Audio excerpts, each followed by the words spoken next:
Dog denies all charges, says he's been framed. Yeah, right, Mr. Crumbnose. And the cat refuses to comment. Typical politician move.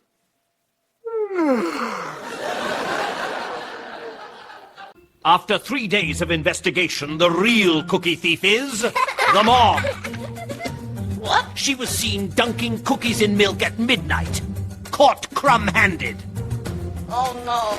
Case closed. Good morning, viewers. This is Detective Parrot reporting live on The Great Cookie Case. Justice has been served. Cookies and milk. Yay! Hooray! This is Detective Parrot signing off. Stay tuned for weather, probably crumbs everywhere.